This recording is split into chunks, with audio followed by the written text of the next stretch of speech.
அதிசயங்கள் செய்கிறவர் நம் அருகில் இருக்கிறார். அற்புதங்கள் செய்கிறவர் என்றும் நமக்குள் வசிக்கிறார். நீதிமொழிகள் 24 அதிகாரம் 30-31. சோம்பேறியின் வயலையும் மதியீனனுடைய திராட்சை தோட்டத்தையும் கடந்து போனேன். இதோ அதெல்லாம் முள்ளுக்காடாய் இருந்தது.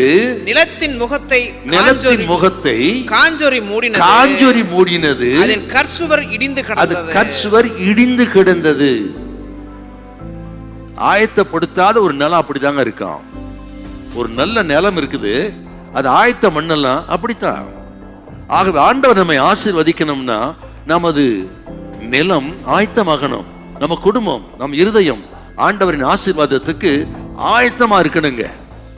ஏன் இப்ப அந்த நிலம் அப்படி இருக்குது? சோம்பேறியா இருக்கிறான். ஆகவே தான் நிலத்தை ஆயத்தப்படுத்தி இன்ட்ரெஸ்டே இல்லை அவனுக்கு. ஆக சோம்பல். வாலிப பிள்ளைகள் நல்லா கவனிக்கணுங்க. ஏன் வேலை கிடைக்கல? வேலை கிடைக்கலன்னு சொல்லக்கூடாது. வேலையா இல்ல, இருக்குது வேலை. உன் இருதயத்துல நீ இன்னும் வேலை தேடணும்னு என்ன வரல உனக்கு? கிடைச்ச வேலை முதல்ல செய்யுங்க. எடுப்புல ஐஏஎஸ் கலெக்டரா வரணும்னா எப்படி அது? ஐபிஎஸ் ஆகணும் எப்படி அது? நீங்க நினைச்ச வேலையை தான் கிடைக்கணும்னு இல்லை. கர்த்தர் கொடுக்கிற வேலையை செய்ய தொடங்குங்க. அதே இடத்துல உங்களை ஆண்டவர் உயர்த்துவார். ஆக சோம்பலா மட்டும் இருக்க கூடாது. வேலை கிடைக்கல, நான் நினைச்ச வேலை கிடைக்கல, எதிர்பார்த்த வேலை கிடைக்கல, என் தகுதிக்கு ஏற்ற வேலை கிடைச்சதை செய்யுங்க. உங்க தகுதிக்கு ஏற்ற வேலையை கர்த்தர் நிச்சயமாய் தருவார். தேவ பிள்ளைகள் இந்த காலத்துல நல்ல சுகம், பலன், ஆரோக்கியம் இருக்கும் பொழுது உழைக்க வேண்டிய இந்த காலத்தை உழைக்கணும். அடுத்த உழைப்புல வாடன்னு நினைக்க கூடாது.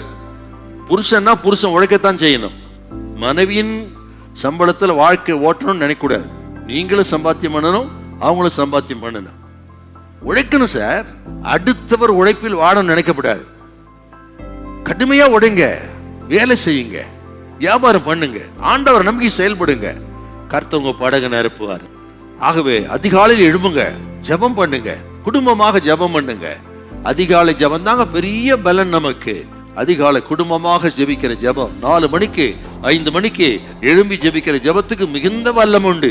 ஆக கர்த்தர் சொல்றாரு இன்னைக்கு. ஆக சோம்பேறி இருக்கப்படாது. ஆக அதிகமாய் தூக்கத்துக்கு நேரத்தை கொடுக்காதீங்க.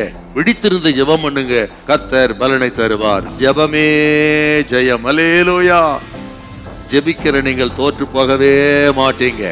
ஜெபிக்கிற உங்களுக்கு பதில் வந்து கொண்டே இருக்கிறது. அது உங்க வீட்டு கதவை நிச்சயமாய் தட்டும். ஜெபிக்கிற நீ வெட்கப்பட்டு போகவே மாட்டா. சகோதரியை கர்த்தர் சொல்றார், நான் ஜெபிக்கிற ஆண்டவரை தேடிக்கொண்டிருக்கிறேன், நான் வெட்கப்பட்டு விழுவேனோ? இல்ல, வெட்கப்படவே மாட்டீங்க. உங்க தலை கர்த்தர் உயர்த்துவார். ஜெபிக்கிற வீட்டை கர்த்தர் உயர்த்துவார், கனம் பண்ணுவார். கர்த்தர் கைவிடவே மாட்டார். ஹல்லேலூயா, ஹல்லேலூயா.